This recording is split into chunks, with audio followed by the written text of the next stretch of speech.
আসসালামু আলাইকুম রহমতুল্লাহি ওবারাকাতুহ।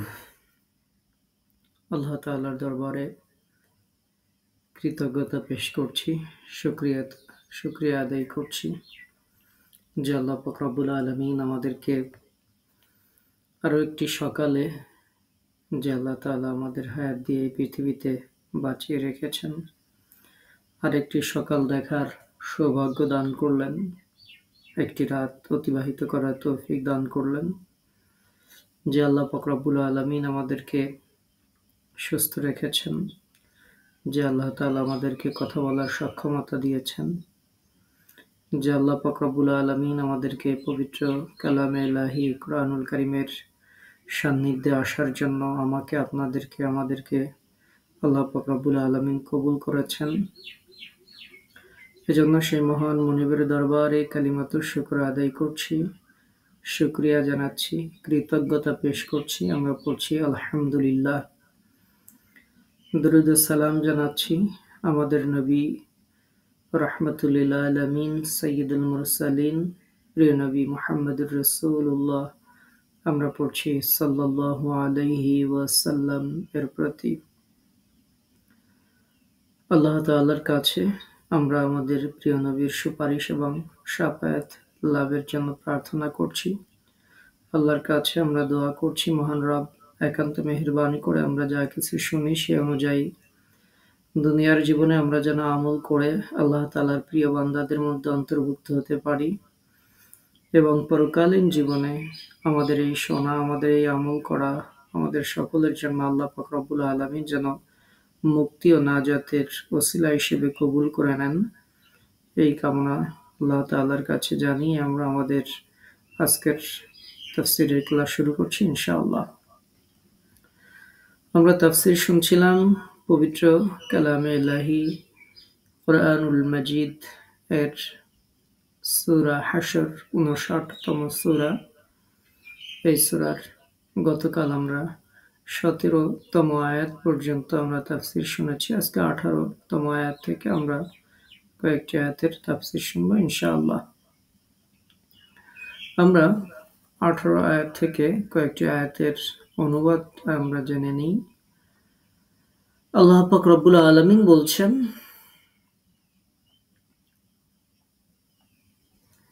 ইয়া আইয়ুহাল্লাযীনা আমানু, হে ঈমানদার মানুষেরা, ও হে যারা ঈমান এনেছো, ইত্তাকুল্লাহ, তোমরা আল্লাহকে ভয় করো, ওয়ালতানজুর, এবং তোমরা তাকাও, লক্ষ্য করো, দেখো, চিন্তা করো, এরকম অর্থ। নাফসুন, প্রত্যেক ব্যক্তি, মা কদ্দামাত, যা সে আগে পাঠিয়েছে, লিগাদ, আগামীকালের জন্য। আগামীকালের জন্য সে কি প্রেরণ করছে সেটা যেন সে লক্ষ্য করে। ওয়াত্তাকুল্লাহ, আল্লাহকে ভয় করো। ইন্নাল্লাহা, নিশ্চয়ই আল্লাহ, খাবীর, তিনি খবর রাখেন, তিনি অবহিত। বিমা তা'মালুন, যা কিছু তোমরা করছো সেটির ব্যাপারে আল্লাহ পাক রব্বুল আলামিন খবর রাখেন। তাহলে আয়াতের অর্থ হলো, হে ঈমানদারগণ, তোমরা আল্লাহকে ভয় করো, আর প্রত্যেক নাফসের মানে প্রত্যেক ব্যক্তির, প্রত্যেকের উচিত চিন্তা করে দেখা যে সে আগামীকালের জন্য কি প্রেরণ করছে। তোমরা আল্লাহকে ভয় করো, তোমরা যা করো নিশ্চয়ই সে সম্পর্কে আল্লাহ পাক রব্বুল আলামিন খুব করেই জানেন, তিনি সে সম্পর্কে অবহিত, তিনি সে সম্পর্কে পূর্ণাঙ্গ খবর রাখেন। ১৯ নম্বর আয়াত, আল্লাহ তাআলা জাল্লা শানুহু বলছেন, এরপরের আয়াত, ওয়ালা তাকুনু, আর তোমরা হইও না, কা মানে মতো, আল্লাযিনা, যারা। তাহলে ওয়ালা তাকুনু, তোমরা হইও না, কাল্লাযিনা, তাদের মতো, যারা নাসু, নাসিয়া থেকে নাসু, যারা ভুলে গিয়েছিল আল্লাহকে, নাসুল্লাহ, আল্লাহকে যারা ভুলে গিয়েছিল, তোমরা তাদের মতো হয়েও না। ফাআনসাহুম, ফা মানে অতঃপর, আনসাহুম, তাদেরকে তিনি ভুলিয়ে দিয়েছিলেন, আনফুসাহুম, তাদের নিজেদেরকে। উলাইকা হুমুল ফাসিকুন, আর তারাই হচ্ছে ফাসেক, এরাই হচ্ছে ফাসেক। ফাসেক মানে নাফরমান, যাদেরকে আমরা সহজ বাংলায় বলি নাফরমান, ফাসেক। তাহলে এই আয়াতের অর্থ হচ্ছে, তোমরা তাদের মতো হইও না যারা আল্লাহকে ভুলে গিয়েছিল, ফলে আল্লাহ তাআলাও তাদের নিজেদেরকে ভুলিয়ে দিয়েছিলেন, আর তারাই হলো নাফরমান, তারাই হলো ফাসেক। আল্লাহ পাক রব্বুল আলামিন এরপরে 20 নম্বর আয়াতে বলছেন, লা ইয়াস্তাউই, সমান হতে পারে না বা সমান নয়, আসহাবুন নার, জাহান্নামের অধিবাসীরা, ওয়া আসহাবুল জান্নাহ, এবং জান্নাতের অধিবাসীরা। আল্লাহ তাআলা বলছেন যে সমান নয় জাহান্নামের অধিবাসীরা এবং জান্নাতের অধিবাসীরা। আসহাবুল জান্নাহ, জান্নাতের যারা অধিবাসী, হুমুল ফাইজুন, তারাই হচ্ছে সফলকাম। তাহলে আল্লাহ তাআলা এই আয়াতে বলছেন যে জাহান্নামের অধিবাসীরা এবং জান্নাতের অধিবাসীরা তারা সমান নয়, জান্নাতবাসীরাই হলো সফলকাম। আল্লাহ পাক রব্বুল আলামিন এর পরের আয়াতে বলছেন, লাউ আনজালনা, লাউ মানে যদি, আনজালনা আমরা নাজিল করতাম, অবতীর্ণ করতাম, হাযাল কুরআন এই কুরআন যদি নাজিল করতাম, আলা জাবাল, আলা মানে উপরে, জাবাল মানে পর্বত পাহাড়, যদি কোনো পাহাড়ের উপরে এই কোরআন নাজিল করতাম, লা রাআইতা, লা অবশ্যই, রাআইতা তুমি দেখতে, হু উহাকে, তাহলে লা রাআইতাহু নিশ্চয়ই তুমি উহাকে দেখতে, খাশিআন বিনীত, মুতাসাদ্দিআন বিভক্ত, মিন খাশিয়াতিল্লাহ আল্লাহর ভয়ে। ওয়াতিলকাল আমসাল, আর এই উদাহরণ, এই দৃষ্টান্ত, এই উপমা, নাদরিবুহা আমরা উহাকে উপস্থাপন করছি, লিন্নাস মানুষের জন্য, লাআল্লাহুম ইয়াতাফাক্কারুন যেন তারা চিন্তা ভাবনা করে দেখে, যেন তারা গবেষণা করে দেখে। আল্লাহ তাআলা বলছেন, আমি যদি এই কোরআনকে কোনো পাহাড়ের উপরে নাজিল করতাম, তাহলে তুমি অবশ্যই দেখতে কিভাবে তা বিনীত হয়ে আল্লাহর ভয়ে বিদীর্ণ হয়ে পড়েছে, ভাগ হয়ে পড়েছে আর কি। আমি এইসব উদাহরণ মানুষের জন্য এই কারণেই বর্ণনা করছি যেন তারা চিন্তা ভাবনা করতে পারে, অর্থাৎ কোরআনের মর্যাদা সম্পর্কে যেন তারা চিন্তা ভাবনা করতে পারে। আমরা যে আয়াতগুলোর অনুবাদ শুনলাম, এই আয়াতগুলো থেকেই আমরা সংক্ষিপ্ত তাফসীর শুনবো ইনশাআল্লাহ। আল্লাহ পাক রব্বুল আলামিন সূরা হাশর, এই সূরার মধ্যে গতকাল আমরা যেগুলো শুনেছিলাম সেখানে ছিল মুনাফিকদের স্বভাব, মুনাফিকরা ইহুদিরা যে তারা একই, সেই বর্ণনা। এর আগে আমরা ইহুদিদের পরিণতিগুলো শুনছিলাম, ইহুদিদের চক্রান্তগুলো শুনছিলাম। সূরা হাশর সম্পর্কে আমরা পরিচিত। সূরা হাশর আমরা বিভিন্ন সময় তেলাওয়াত করি, কিন্তু সূরা হাশরের মধ্যে রব্বুল আলামিন কি বলছেন সে সম্পর্কে আমরা পরিচিত না।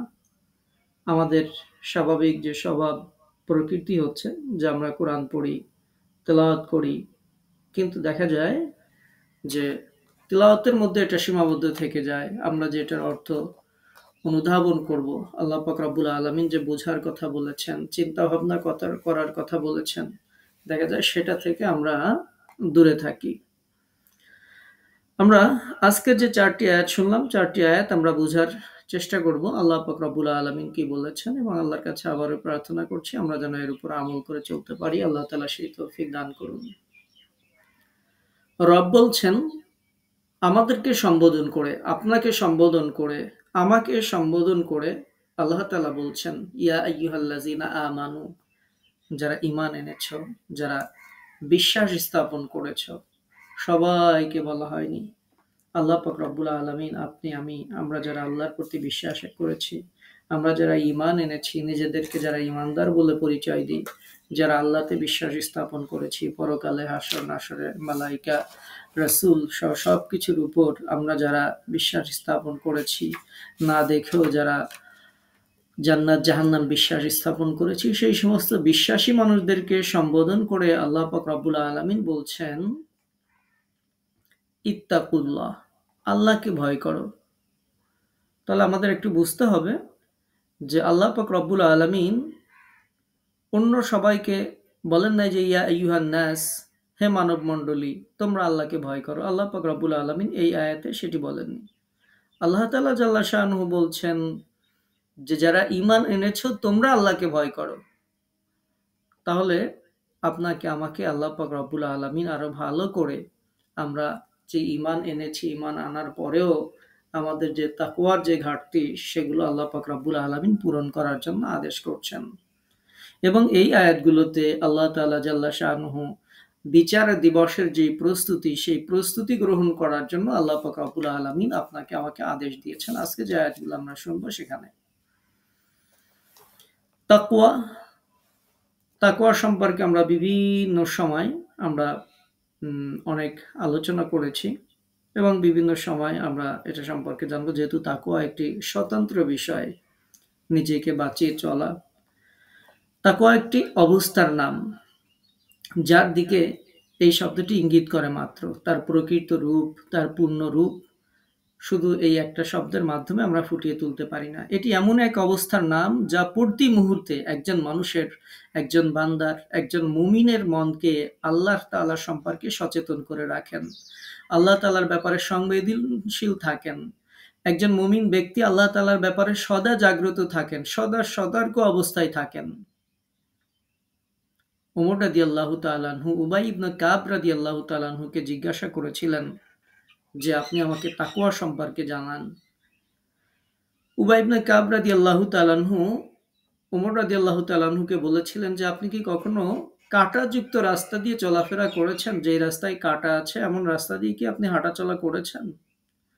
ওমর রাদিয়াল্লাহু তাআলা আনহু বললেন যে জি, আমি তো এরকম রাস্তা দিয়ে চলাফেরা করেছি, কাঁটাযুক্ত রাস্তা দিয়ে। তো উবাই ইবনে কাব রাদিয়াল্লাহু তাআলা আনহু আবার তাকে জিজ্ঞেস করলেন যে আপনি যখন সেই রাস্তা দিয়ে চলাফেরা করেছেন, তখন আপনি কিভাবে সেই রাস্তা দিয়ে চলাফেরা করেছেন? ওমর রাদিয়াল্লাহু তাআলা আনহু বললেন যে আমি খুব সতর্কতার সাথে আমার চাদরে, আমার কাপড়ে যেন কাঁটা বিদ্ধ না হয়, কাঁটার আঁচড় যেন গায়ে না লাগে, সেটার জন্য আমি যথাসাধ্য চেষ্টা করে কাপড়গুলোকে বাঁচিয়ে সুন্দরভাবে আমি চলার চেষ্টা করেছি। উবাই ইবনে কাব রাদিয়াল্লাহু তাআলা আনহু বললেন যে এটিই হচ্ছে আপনার তাকওয়া। দুনিয়ার জীবনে আমরা যখন চলতে, অর্থাৎ এটার ব্যাখ্যা হচ্ছে দুনিয়ার জীবনে আমরা যখন চলাফেরা করছি, দুনিয়ার জীবনে পাপ পঙ্কিলতা দিয়ে আমাদের চারপাশ পরিপূর্ণ, আমরা পর্দা করতে পারি না, আমরা ইসলামিক বিধানসমূহ ঠিকঠাক মতো মানতে পারি না, চতুর্দিকেই পাপের সয়লাব। এর মধ্য দিয়ে একজন বান্দায়ে মুমিন যিনি, মুত্তাকি মানুষ যিনি, সেই মানুষটা এই জাহেলিয়াতের সমস্ত কার্যক্রম থেকে, পাপের সমস্ত কার্যক্রম থেকে তাকে অত্যন্ত সূক্ষ্মভাবে সে তার নফসকে, সে তার নিজেকে বাঁচিয়ে চলে। এটাই হচ্ছে তাকওয়া। এজন্য আমরা বলছি যে এটা হচ্ছে আল্লাহ সম্পর্কে একটি সচেতন অবস্থা, সংবেদনশীল অবস্থা, সদা জাগ্রত একটি অবস্থা, যা তা একজন বান্দায়ে মুমিনকে, একজন মুত্তাকিকে সর্বদা এই মর্মে ভীত, সন্ত্রস্ত এবং লজ্জাশীল রাখে যে আল্লাহ তাআলা তাকে এমন অবস্থায় যেন না দেখেন যা তিনি অপছন্দ করেন। বান্দার মধ্যে একটা অবস্থা তার অন্তরের মধ্যে সৃষ্টি হয়, বান্দা কোনো খারাপ কাজ করতে ভয় পায়, না জানি আল্লাহ যদি আমাকে দেখে ফেলেন। বান্দা চায় না যে আমি কোনো গুনাহের মধ্যে জড়িয়ে যাই আর সে অবস্থায় আমার রব আমাকে দেখে ফেলেন। বান্দা চায় না। এজন্য বান্দা সদা সর্বদা সতর্ক থাকে। তিনি কখনো চান না যে আমি এমন অবস্থায় থাকি যে অবস্থায় আমার রব আমাকে দেখতে অপছন্দ করেন। প্রত্যেক হৃদয়ের উপরই প্রতি মুহূর্তে আল্লাহ পাক রব্বুল আলামিনের দৃষ্টি রয়েছে, আমরা জানি। সুতরাং বান্দার গোটা জীবনটা, গোটা সময়টাই সে এভাবে নিজেকে আল্লাহর রাহে প্রস্তুত করে রাখেন। সুতরাং যেহেতু আল্লাহর দৃষ্টির আড়ালে থাকা সম্ভব নয়, সেহেতু যিনি মুত্তাকি মানুষ তিনি তার সব সময় জীবনের সদা সর্বদা সর্ব অবস্থায় যেভাবে আল্লাহ চলতে বলেছেন, নবীজি চলতে বলেছেন, সেভাবে তিনি চলাফেরা করেন। যেভাবে আল্লাহ এবং তার রাসূল যেই কাজগুলো থেকে নিষেধ করেছেন সেগুলো থেকে তিনি বিরত থাকেন। তিনিই হচ্ছেন তাকওয়াবান। আল্লাহ পাক রব্বুল আলামিন এই তাকওয়ার কথা পবিত্র কুরআনুল কারীমের বিভিন্ন জায়গায় আল্লাহ তাআলা বলেছেন। আল্লাহ পাক রব্বুল আলামিন বলছেন যে তোমরা ইমানদার না হয়ে মৃত্যুবরণ করো না। ঈমান আনার পরে আবার আমাদেরকে বলছেন যে ভালো করে ঈমান না আনার পরে মুসলিম না হয়ে তোমরা আত্মসমর্পণকারী না হয়ে মৃত্যুবরণ করো না। ঠিক একই রকমভাবে এই আয়াতে আল্লাহ পাক রব্বুল আলামিন বলছেন যে যারা ঈমান এনেছো তোমরা আল্লাহকে ভয় করো। অন্য মানুষ বাদ দিয়ে আল্লাহ তাআলা আমাদেরকেই সম্বোধন করলেন। এবং এটার ব্যাপারে আপনাদেরকে যদি আরো একটু শোনাই, জারির রাদিয়াল্লাহু তাআলা আনহু থেকে বর্ণিত হাদিসে তিনি বলছেন যে একদিন সূর্য কিছু উপরে ওঠার সময় আমরা রাসূলুল্লাহ সাল্লাল্লাহু আলাইহি ওয়াসাল্লামের নিকটে ছিলাম। এমন সময় নগ্ন দেহ ও খালি পায়ে কতগুলো লোক সেখানে আগমন করল। ডোরাকাটা কাপড়, অর্থাৎ যেটিকে আমরা আরব দেশীয় পোশাক বলি, এরকম পোশাক দ্বারা তারা নিজেদের দেহ আবৃত করেছিল। তাদের কাঁধে তরবারি লটকানো ছিল। তাদের অধিকাংশই, বরং সবাই ছিল মুজার গোত্রের লোক। তাদের দারিদ্রতা এবং দুরবস্থা দেখে রাসূলুল্লাহ সাল্লাল্লাহু আলাইহি ওয়াসাল্লামের মুখমণ্ডল বিবর্ণ হয়ে গেল। তিনি ঘরের মধ্যে প্রবেশ করলেন, আবার তিনি বেরিয়ে আসলেন। তারপর তিনি বিলাল রাদিয়াল্লাহু তাআলা আনহুকে বললেন, বিলাল তুমি আজান দিয়ে দাও। বিলাল রাদিয়াল্লাহু তাআলা আনহু আজান দিয়ে দিলেন। আজান হলো, ইকামত হলো এবং রাসূলুল্লাহ সাল্লাল্লাহু আলাইহি ওয়াসাল্লাম তখন সালাত আদায় করালেন। তারপর প্রিয় নবী সাল্লাল্লাহু আলাইহি ওয়াসাল্লাম একটি খুতবা দিয়েছিলেন। সেই খুতবার শুরুতে নবী সাল্লাল্লাহু আলাইহি ওয়াসাল্লাম একটি আয়াত তেলাওয়াত করেছিলেন। সেই আয়াতটাও এই আয়াতের মতো। সূরা নিসা এর শুরুতে যে আয়াতটি রয়েছে, আল্লাহ তাআলা বলছেন, ইয়া আইয়ুহান নাস ইত্তাকু রাব্বাকুমুল্লাযী খালাকাকুম মিন নাফসিন ওয়াহিদা। হে মানব মণ্ডলী, তোমরা তোমাদের রবকে ভয় করো যিনি তোমাদেরকে এক ব্যক্তি থেকেই সৃষ্টি করেছেন। হে মানব মণ্ডলী, তোমরা তোমাদের রবকে ভয় করো যিনি তোমাদেরকে এক ব্যক্তি থেকে সৃষ্টি করেছেন। দেখেন এখানে আল্লাহ পাক রব্বুল আলামিন গোটা মানব জাতিকে উদ্দেশ্য করেছেন যে যারা মানুষ, ইয়া আইয়ুহান নাস, হে মানুষ, ইত্তাকু রাব্বাকুম, তোমরা তোমাদের ওই রবকে ভয় করো যিনি তোমাদেরকে এক আত্মা থেকে সৃষ্টি করেছেন। আর আমাদেরকে এখানে বলা হয়েছে এই আয়াতে যে যারা ঈমানদার তারা আল্লাহকে ভয় করে। তার মানে আরো বেশি করে আল্লাহ পাক রব্বুল আলামিন আমাদেরকে সম্বোধন করেছেন।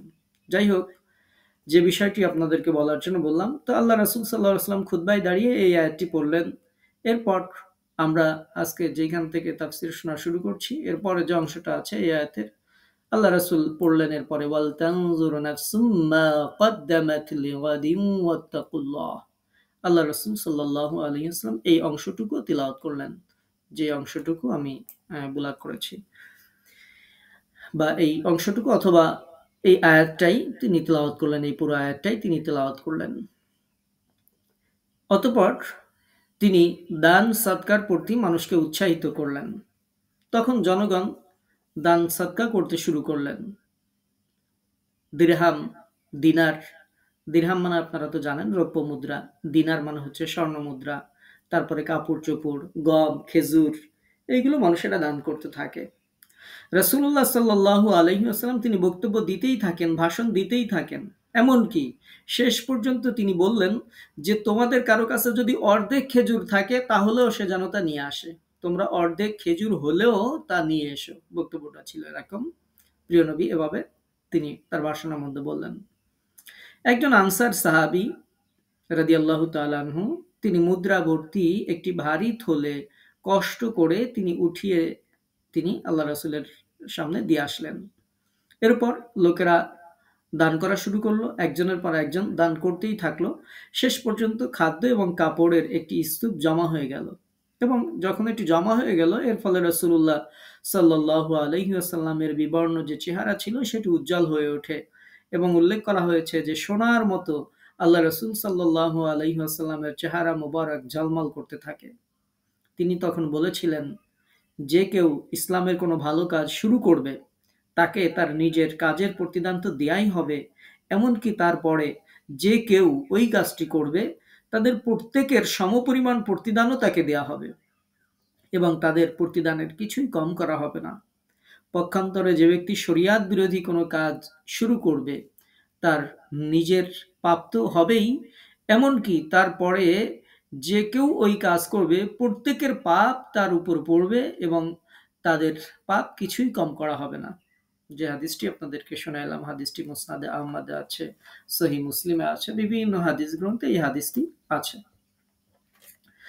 তাহলে আমাদের এই অংশে আমাদের জানার দরকার যে আল্লাহ পাক রব্বুল আলামিন আমাদেরকে তাকওয়া পালন করার পরে আল্লাহ তাআলা জাল্লা শানুহু তার নাফরমানি থেকে দূরে থেকে তার শাস্তি থেকে রক্ষা পাওয়ার যে ব্যবস্থা আল্লাহ তাআলা আমাদেরকে করতে বলেছেন, সেই ব্যবস্থার মধ্যে অন্যতম বিষয় হচ্ছে ওয়াল তানজুর নাফসুম মা কদ্দামাত লিগাদ।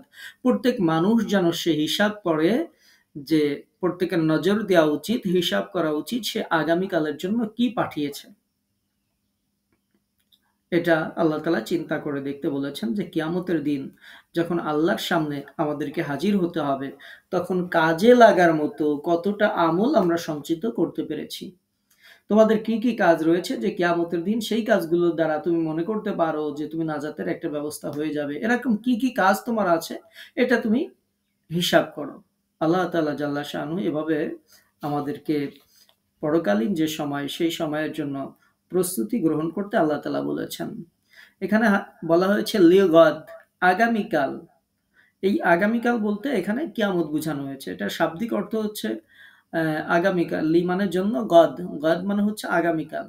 তো আর এখানে লিগদিন বলে পরকালকে বোঝানো হয়েছে, কিয়ামতকে বোঝানো হয়েছে, যে কিয়ামতের জন্য কি প্রেরণ করছে, পরকালের জন্য কি প্রেরণ করছে সেটা আল্লাহ পাক রব্বুল আলামিন চিন্তা করতে বলেছেন।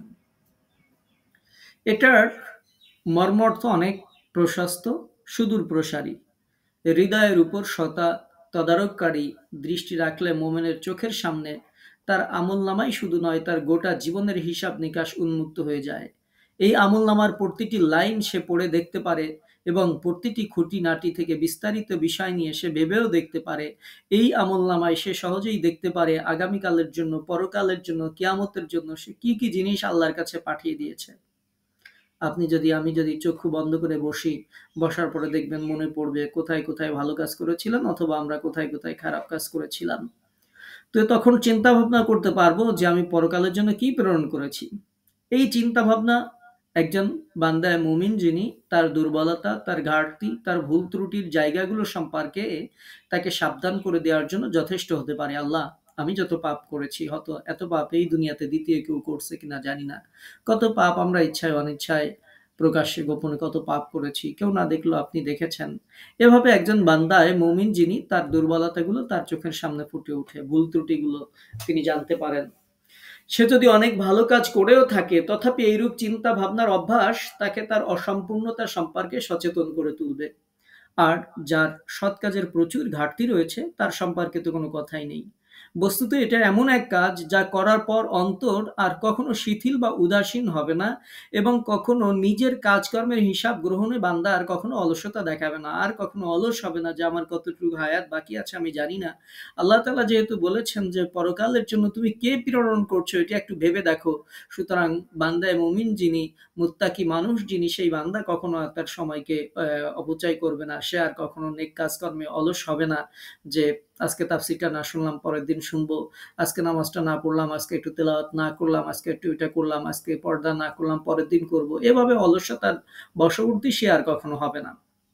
এজন্য এই আয়াতটি এভাবে অনুভূতি ও চেতনার মাঝে সাড়া জাগানোর পর ঈমানদারের হৃদয়ে একেবারে করাঘাত করার মতো আল্লাহ পাক রব্বুল আলামিন বলছেন যে তোমরা ভেবে দেখার পরে ওয়াত্তাকুল্লাহ, আবারও আল্লাহ তাআলা বলছেন যে তোমরা আল্লাহকে ভয় করো।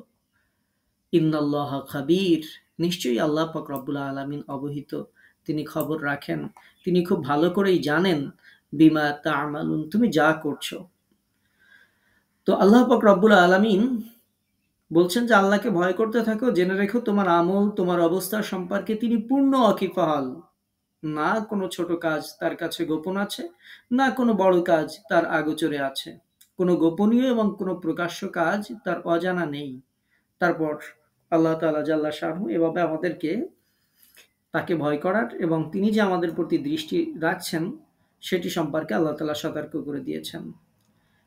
এটি এই যে বাক্যগুলো এগুলো মানুষের হৃদয়কে আরো সচেতন করে, সতর্ক করে, লজ্জাশীল করে এবং একজন মানুষকে আল্লাহ ভীরু করে তোলে। এই আয়াতে যে সচেতনতা, সতর্কতার আহ্বান জানানো হয়েছে তারই প্রসঙ্গ ধরে পরবর্তী আয়াতে আল্লাহ পাক রব্বুল আলামিন আমাদেরকে সাবধান করে দিয়ে বলেছেন, ওয়ালা তাকুনু কাল্লাযীনা নাসুল্লাহ, তোমরা তাদের মতো হইও না যারা আল্লাহকে ভুলে গেছে, তোমরা তাদের মতো হইও না।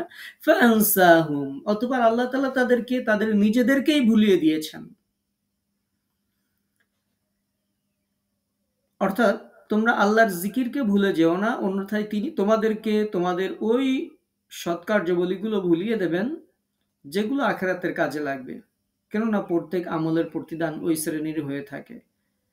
এজন্য আল্লাহ পাক রব্বুল আলামিন বলছেন, উলাইকা হুমুল ফাসিকুন, যারা এভাবে আল্লাহকে ভুলে গেছে, নিজেদেরকে যাদেরকে ভুলিয়ে দেওয়া হয়েছে তারাই হচ্ছে পাপাচারী। ফাসিক নাফরমান, ফাসিক পাপাচারী, এরকম বিভিন্ন অর্থ রয়েছে। আল্লাহ পাক রব্বুল আলামিন এটি উল্লেখ করেছেন যে ব্যক্তি যখন আল্লাহকে ভুলে যায় সে দুনিয়ার জীবনে এতটা মগ্ন হয়ে যায় যে উচ্চতর শ্রেষ্ঠত্ব জীবনের সাথে তার আর কোনো সংযোগ থাকে না।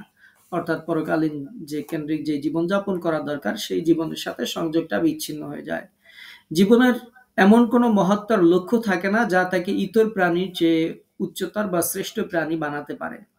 এতে করে সে ভুলেই যায় যে সে আশরাফুল মাখলুকাতের সদস্য, আল্লাহ তাআলা তাকে কি জন্য দুনিয়ায় প্রেরণ করেছেন, সে এই সব কিছু ভুলে যায়।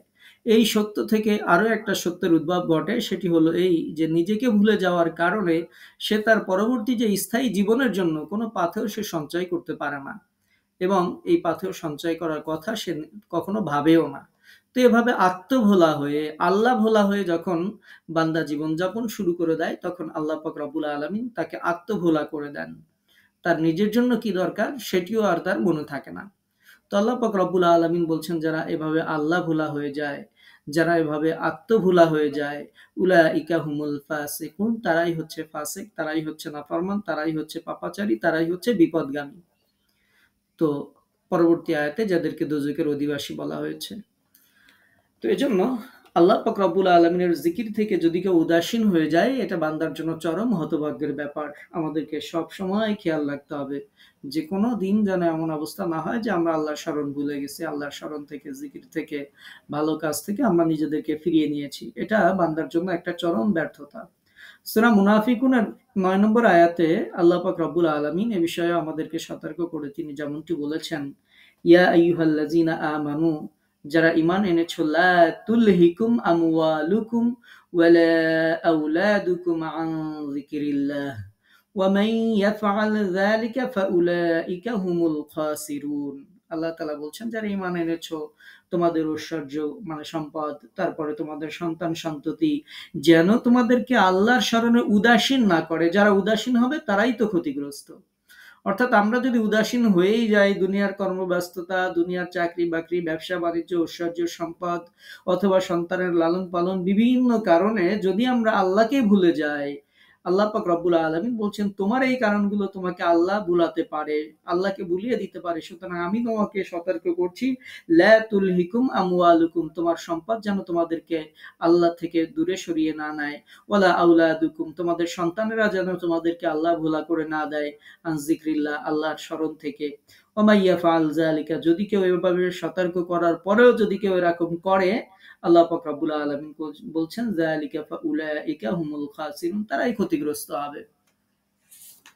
তো আল্লাহ তাআলা জাল্লা শানহু এই ক্ষতিগ্রস্তর কথা যাদেরকে বলেছেন, খাসিরুন মানে পরিপূর্ণ ক্ষতিগ্রস্ত হওয়া। আরবিতে দুইটা শব্দ ব্যবহৃত হয়, একটি হচ্ছে নোকসান, নোকসান মানে হচ্ছে স্বাভাবিক ক্ষতি যেটা পুষিয়ে নেওয়া যায়, আর একটা হচ্ছে খুসরান, সেটি হচ্ছে একেবারে চিরস্থায়ী ক্ষতি, যেই ক্ষতি পোষানো যায় না।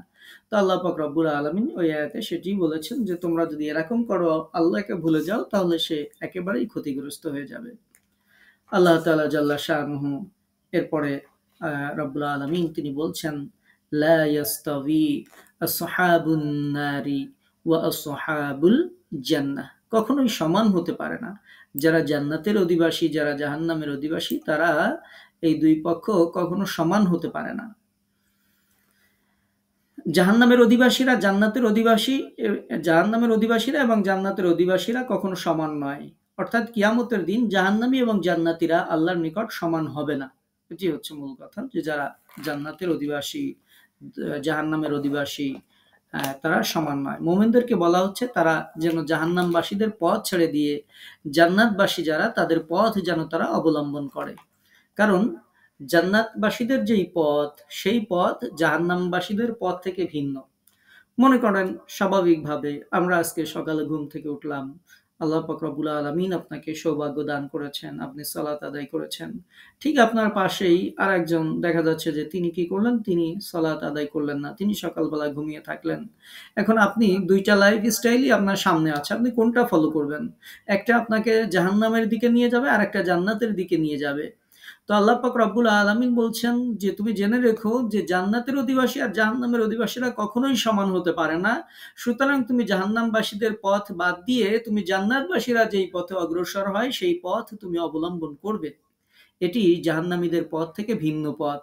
জাহান্নামীদের পথ খুব সহজ, তাদের মন যা চায় সেগুলো তারা করতে পারে, কিন্তু জান্নাতবাসীরা সেটা করতে পারে না। বেহেশত এবং দোজখবাসীরা তারা কখনোই সমান নয়।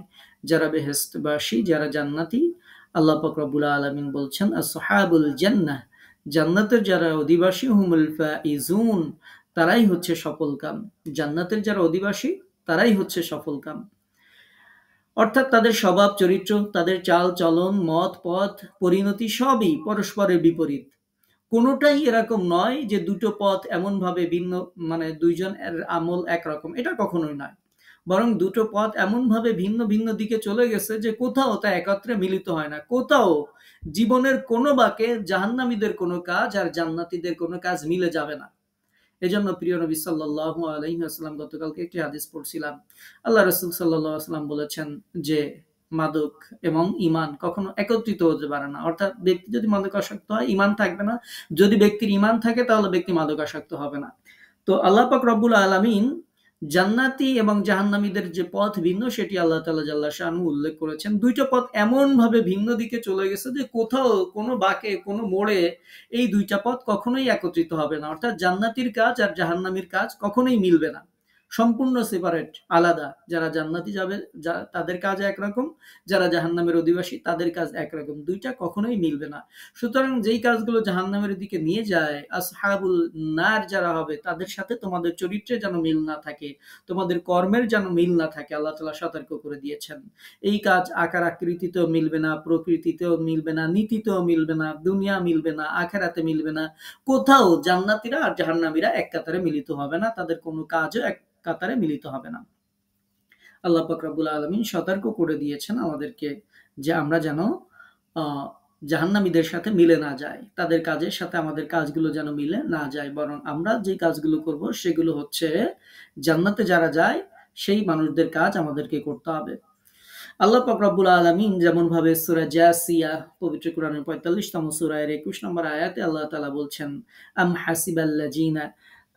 হাসিবাল্লাযীনা আজতারাহু সাইয়্যাত, যে যারা দুষ্কৃতি করে তারা কি মনে করে যে আমি জীবন ও মৃত্যুর দিক দিয়ে তাদেরকে তাদের সমান গণ্য করব? যারা ঈমান আনে এবং সৎ কাজ করে তাদের সিদ্ধান্ত কতই না মন্দ। আল্লাহ তাআলা বলছেন যারা পাপাচারী, আর কি আমরা যাদের কথা বলছি, সহজ ভাষা যদি বলি, যারা পাপ কাজ করে তারা কি মনে করে জীবন মৃত্যুর কোনো দিক দিয়ে যারা ঈমান এনেছে, এই সৎ কাজ করেছে, সেই সমস্ত মানুষদের সাথে এদেরকে আমি একত্রিত করব, এদেরকে আমি একই পরিণতি দিব, এটা কি তারা মনে করে? আল্লাহ তাআলা বলছেন যে তাদের এই মনে করা এটা কতই না মন্দ কাজ।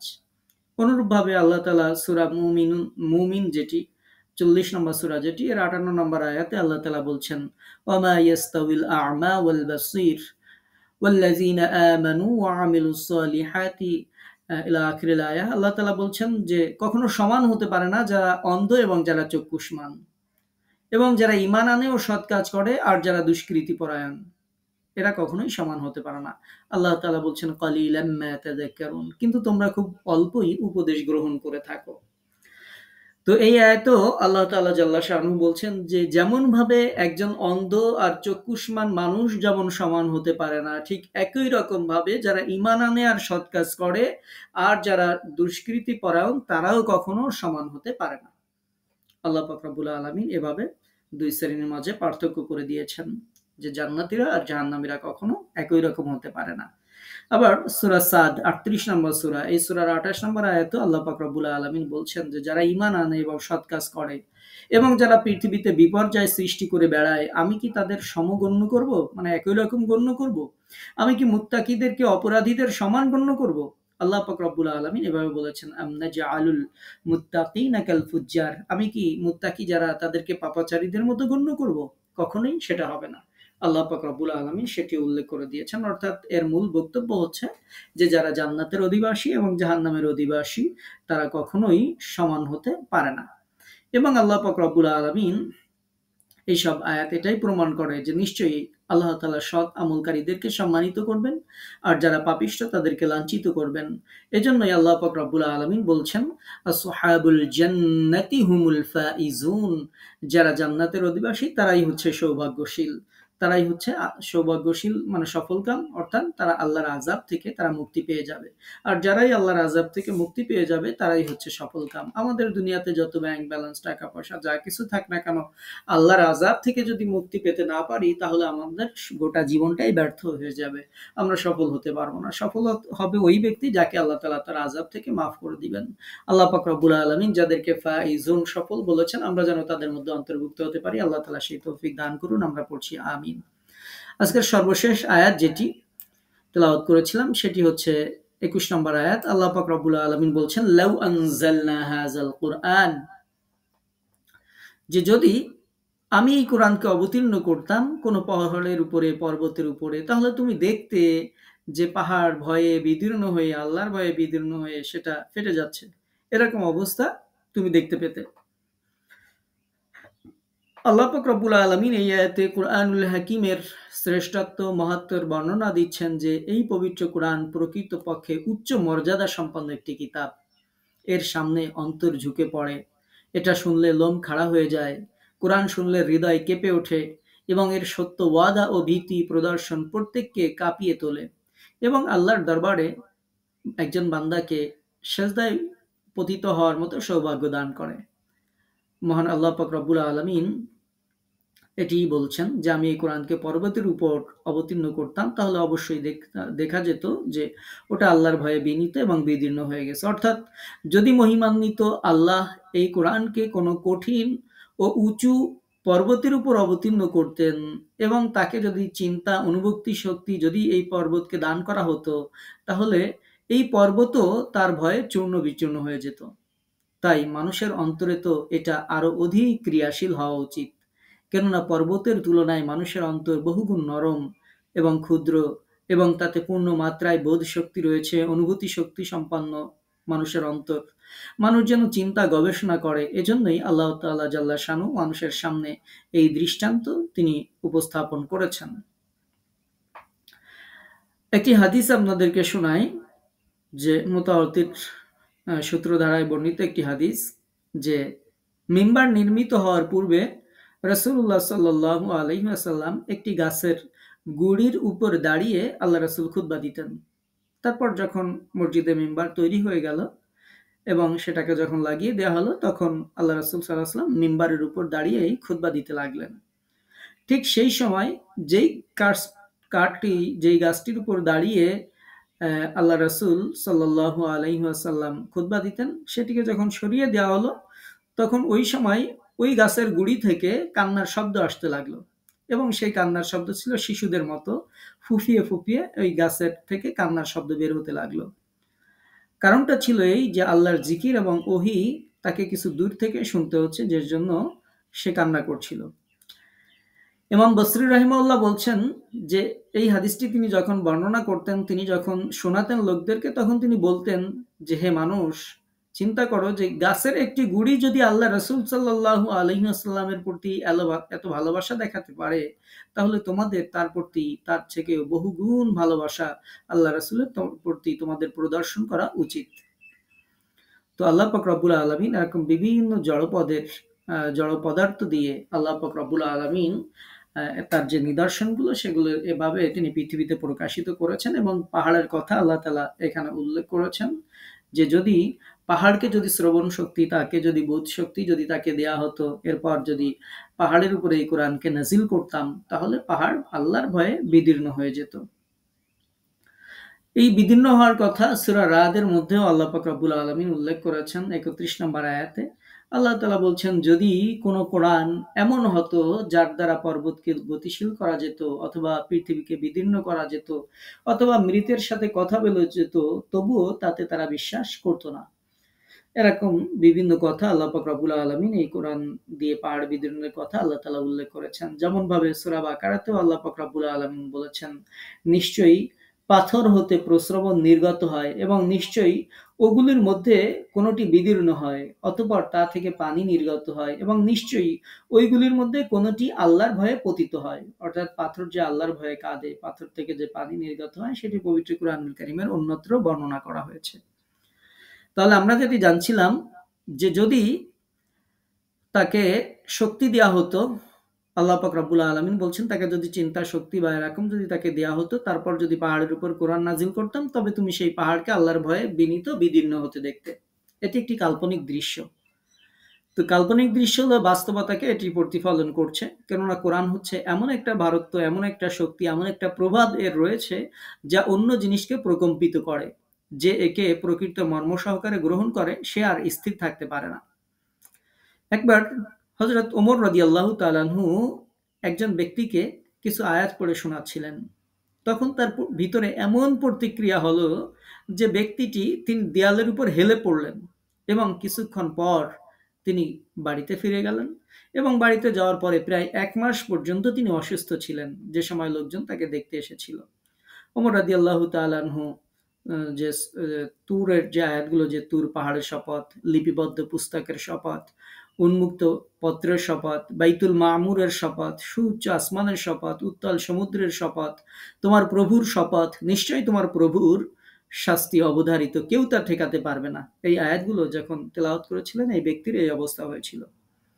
কিছু কিছু মুহূর্ত আছে এমন, যখন মানব সত্তা কোরআনের কিছু নির্যাস গ্রহণ করার জন্য উন্মুক্ত হয়ে থাকে। কোরআন শোনার জন্য মানব সত্তা আপন মন থেকে কল্পনা এবং ঝাঁকুনি অনুভব করে, এবং তার ভেতরে এমন কিছু পরিবর্তন সংঘটিত হয় যা বস্তু জগতে বিদ্যুৎ ও চুম্বকের ন্যায় কাজ করে, এমনকি তার থেকে তীব্র প্রতিক্রিয়ার সৃষ্টি করে। এজন্য কখনো কোরআন শুনলে দেখবেন যে আপনার চোখ দিয়ে পানি বের হচ্ছে, কখনো কোরআন শুনলে দেখবেন আপনার কল্পনার চোখে সুন্দর একটা জগৎ দেখা যাচ্ছে। এরকম বিভিন্ন অবস্থা মানুষেরা যখন কোরআন শুনে হৃদয় দিয়ে, তখন তাদের মধ্যে এই অবস্থাগুলো প্রতিক্রিয়ার সৃষ্টি করে। তো আল্লাহ তাআলা যেহেতু পাহাড়েরও সৃষ্টিকর্তা, আবার তিনি যেহেতু কোরআনেরও নাজিলকারী, এজন্য আল্লাহ তাআলা বলেছেন, যদি পাহাড়ের উপর নাজিল করতাম তাহলে এই অবস্থা হতো। যারা তাদের সত্তায় কোরআনের পরশ যারা অনুভব করেছে, তারা এই সত্যটা এমনভাবে উপভোগ ও উপলব্ধি করে, যাকে এই আয়াতের ভাষা দিয়ে প্রকাশ করা সম্ভব।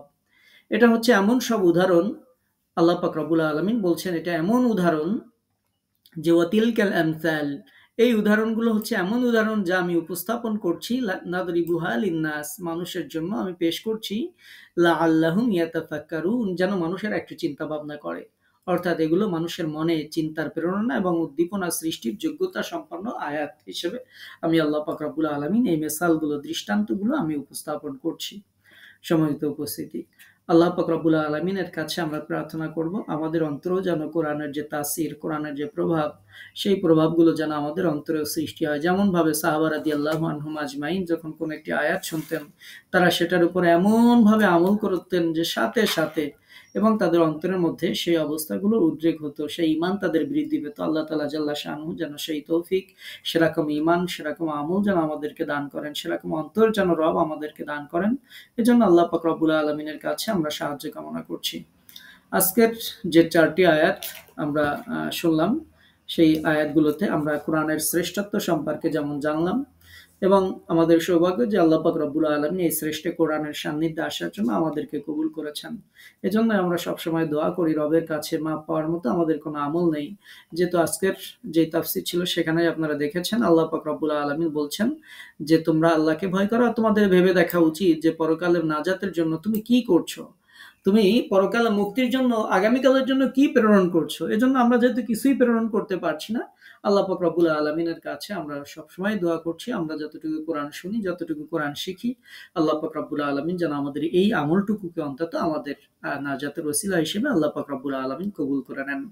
আজকের তাফসিরে আমরা জেনেছি যারা জান্নাতি এবং যারা জাহান্নামী তারা কখনো এক হতে পারে না, তারা কখনো সমান নয়। আজকের তাফসিরে আমরা জেনেছি আমরা ঈমানদার হওয়ার পরেও আল্লাহ পাক রব্বুল আলামিন আমাদেরকে তাকওয়া অবলম্বন করার নির্দেশ আমাদেরকে দিয়েছেন। তো যেগুলো আমরা জানলাম আমরা যেন এগুলোর উপর আমল করে চলতে পারি। আল্লাহ তাআলা জাল্লা শানুহু সেই তৌফিক আপনাকে আমাকে আমাদের সকলকে দান করুন। আমরা পড়ছি আমিন। কারো কোনো প্রশ্ন আছে আজকে তাফসিরের ব্যাপারে?